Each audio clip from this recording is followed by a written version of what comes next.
I got all these coloring books from the Dollar Tree. You can probably find many cool or interesting coloring books for cheap at any local grocery store or dollar store. I thought it'd be fun to show you a little crafting project I used to do as a kid. It's a little precursor to my kit bashing days. I flipped through the coloring books and found a few pictures I wanted to use.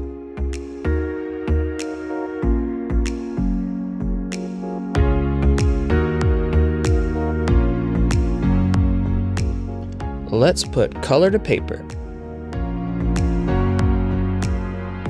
When choosing your colors, I would choose 2 different shades of the same color, so like a darker and a lighter. When you are coloring it, you can use pressure to change the depth of it, but it always helps to have 2 different shades. Or more. You just go wild with it. You don't have to color them if you don't want to. When I was a kid, I barely ever colored the characters I made. I personally didn't like solidifying any specific color scheme to my characters because they changed all the time. I used the same figures for different characters and my imagination could just fill in what their color schemes were. So yeah, I kinda like to leave it open-ended. But you do you, color or no color.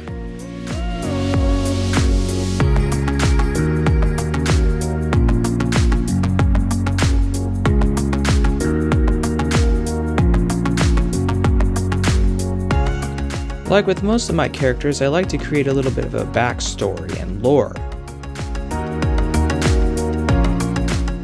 I thought it would be cool to tie her in with Turl. Turl is the first Kit Bash toy I made, and I've never really told her backstory. Turl's backstory is that when she was young, her and her father were on a traveling merchant ship. That merchant ship was caught between 2 warring factions and was shot down and landed on the junk planet of the Joe.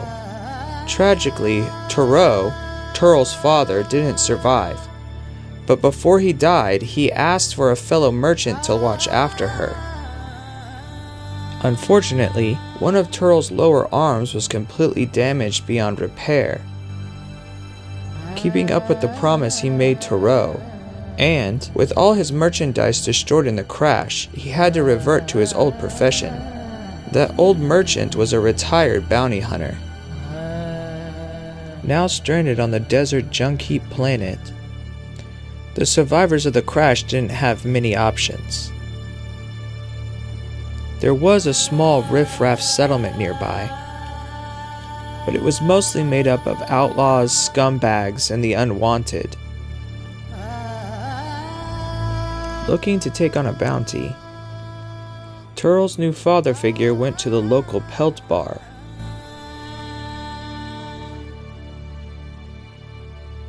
There he met the local crime boss, Bobaba Biss.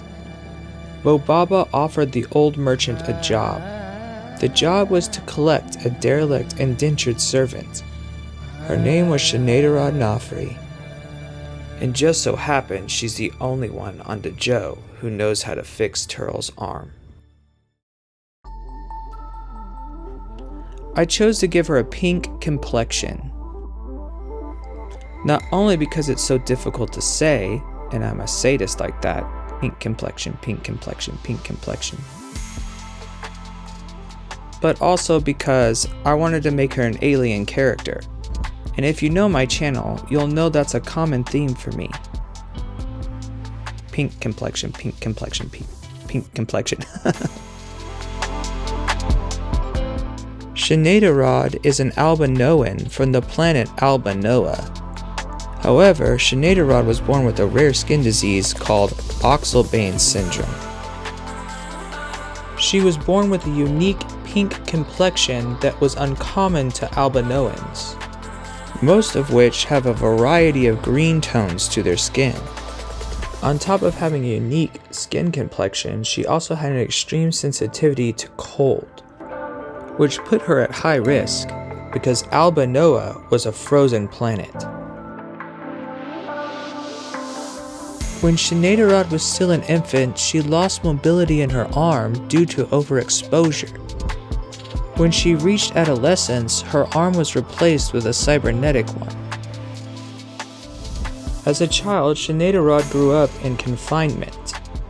She didn't have much of a social life due to her condition. She spent most of her time doing research on mechanics and biology. And she became one of the youngest biomechanical engineers on Alba Noa. She soon became an assistant to the well-known scientist Dr. Cicero Chimeron.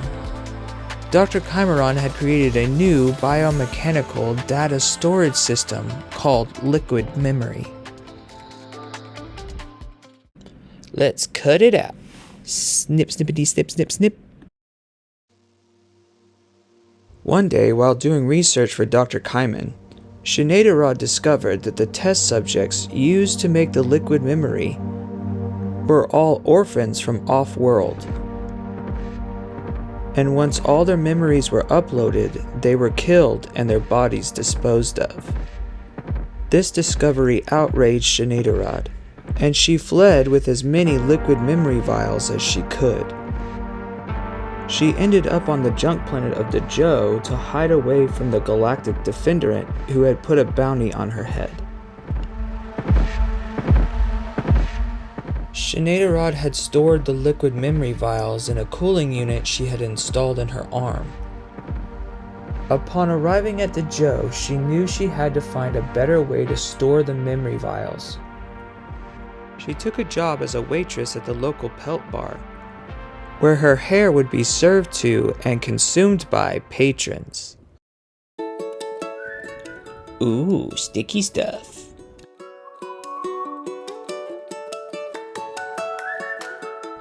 So take a piece of tape and then roll it where the sticky side is on both sides. You're going to use it to stick one piece to the other.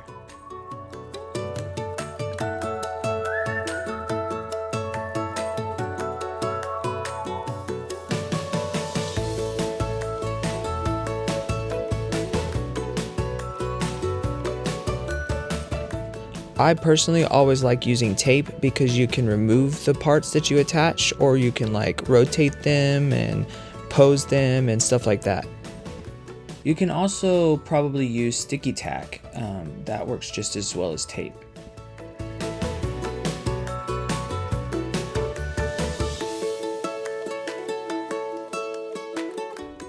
Elmer's glue. So an alternative to tape is stick glue.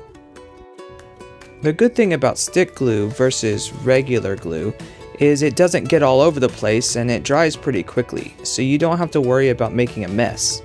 And if you use things like super glue, it can stick to your fingers and stuff.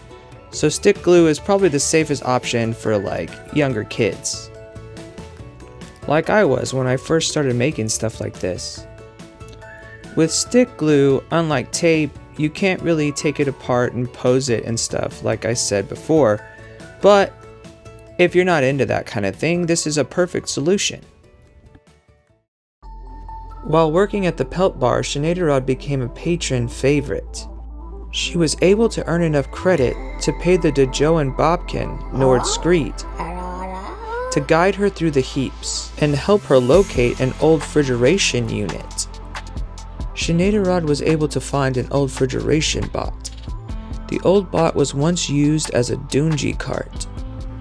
Doonji is a frozen dessert similar to ice cream, but is made of flavored sand, which is particularly popular on desert worlds and can also be found on some beach resorts. aderaude never returned from the heaps. Fearing the loss of his favorite waitress, Bobaba Biss placed a bounty on her head.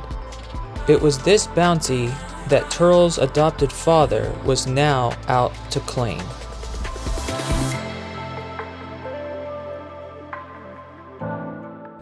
Now where am I gonna display her? I know. One with us. Yes!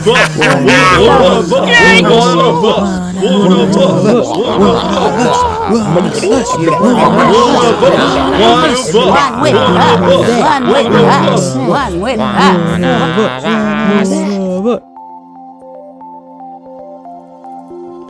Okay, that's everything I wanted to show you guys today.